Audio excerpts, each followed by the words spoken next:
Bilioner Tiongkok Jack Ma mendadak hilang dari publik 2 tahun yang lalu. Kemarin menjadi berita nasional di Tiongkok karena suara vote right Jack Ma di holding perusahaannya Ant Group, yang mana grup bisnis tersebut di bawahnya ada Alibaba, ada Alipay, suaranya hanya tinggal 6,2%. Demikian siaran resmi dari perusahaan Ant Group tersebut. Ada apa? Padahal saham Jack Ma awalnya adalah 53%, di mana suaranya adalah mayoritas. Sekarang saham Jack Ma hanya tinggal 6,2%. Rupanya pelajaran kepada Jack Ma oleh rezim otoriter Xi Jinping di tahun 2020 berlanjut, di mana awalnya di tahun 2020 Ant Group berencana akan listing di New York Stock Exchange, melepas 5 triliun saham senilai lebih dari 25 billion dolar, yang mana angka tersebut merupakan jumlah uang dana publik terbesar di sejarah dunia. Bukan hanya di Tiongkok saja, bukan di New York Stock Exchange saja, namun di dunia. Ant Group nilai sahamnya akan dilepas ke publik terbesar dalam sejarah ekonomi dunia. Namun the last minute, peluncuran IPO tersebut, Ant Group disuspend oleh pemerintah Xi Jinping perizinannya, di mana sebelumnya Jack Ma mengkritik sistem keuangan Tiongkok dengan memberi julukan pawn shop mentality, atau bahasa Indonesianya mentalnya sistem keuangan Tiongkok seperti tukang gadai. 10 hari setelah Jack Ma mengatakan hal itu, Ant Group izinnya dibekukan pemerintah Tiongkok, dan keesokan harinya Jack Ma menghilang dari publik, menghilang dari rumahnya, dan menghilang dari perusahaannya. 6 bulan setelah dirinya menghilang, Jack Ma diketahui ada di rumah keluarganya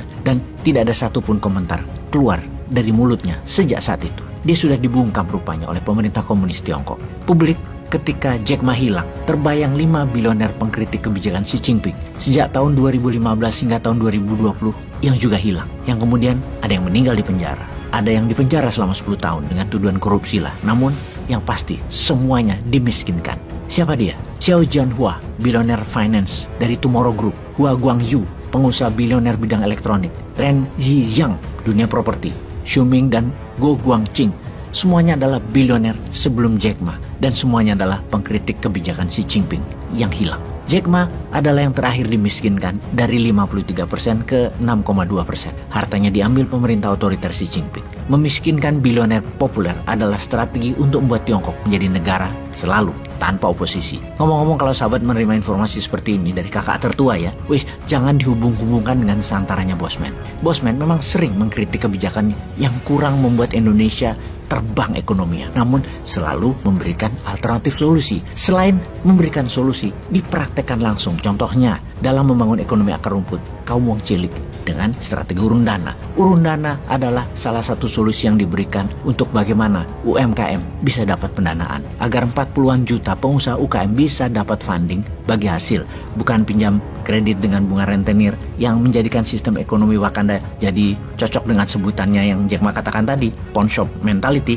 Ya enggak lah. Bosman dan tim punya alternatif solusinya sekaligus mempraktekkan MMT secara murni. Misalnya saja Santara dibebaskan mainnya ya, pakai blockchain misalnya, tanpa aturan KSEI, namun tetap di bawah OJK pakai tokenisasi. Take off itu ekonomi rakyat. Tapi jangan-jangan hal ini bisa-bisa membuat Bosman jadi tambah tajir, juga membuat 100.000 UKM dibiayai, lalu ada 5 juta investor yang happy. Walau mungkin ada 2-3% penerbit nanti akan bermasalah, masih lebih bagus lah daripada bursa IDX presentasinya di mana lebih dari 15% tidak perform. Maka bisa dibayangkan ada 100.000 UKM yang membuat 2 juta lapangan kerja baru, juga membuat rakyat jadi pintar bisnis dan investasi, yang jangka menengahnya akan membahayakan posisi politik pejabat berkuasa kali ini ya. Makanya jangan dituruti aturan model bisnis kekinian fintech pakai blockchain dengan model tokenisasi stok maunya Bosman ini. Jangan. Ini maaf loh ya, ini bukan penggiringan opini. Hanya saja otak liar Bosman jadi kesana agar jangan rakyat Wakanda ini jadi pada sugih mungkin ya. Sungguh, informasi tentang Jack Ma ini bukan nyama-nyamain, bukan banding-banding ke. Ya mesti kalah. Wong Bosman iki bodoh, sudah itu ndak punya bolo lagi, malah banyak haternya. Bolo cuman para sahabat yang percaya bahwa MMT bisa jadi solusi membuat rakyat makmur.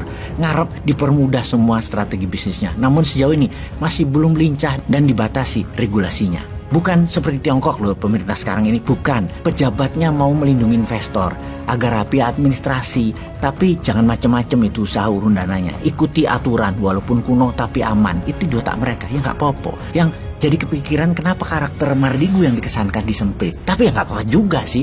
Kalau secara pribadi Bosman masih asik aja. Namun kok kesannya OJK juga pansos gitu loh. Bukan administrasi Santara yang difokuskan, tapi Bosman. Tapi oke lah, kita balik ke topik. Tenang, kita tetap nurut maunya pemerintah. Manut, kita buang 70%-an pengusaha UMKM yang baik namun tidak tertib administrasinya dari daftar Santara. Kalau perlu sisakan 32 saja.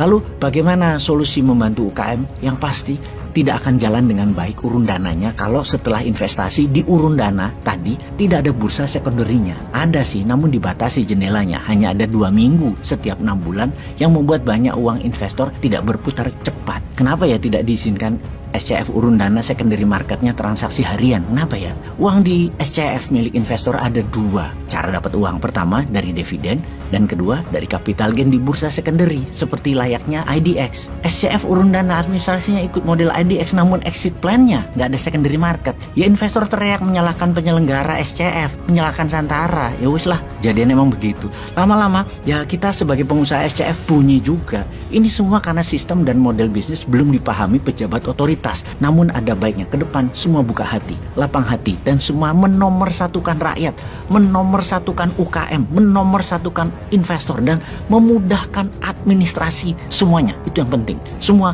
biar bisa dagang, penyelenggaranya, dananya dan lain sebagainya. Mudah, murah dan cepat daripada diambil asing atau diambil rentenir atau jangan sampai kita main dari luar negeri jadi global company ke depannya. Sempat kepikiran juga seperti hal itu, yaitu bagaimana sesama orang buangan apa Bosman gabung sama Jack Ma aja kali ya. Main dari negara netral demi membantu rakyat akar rumput, demi NKRI.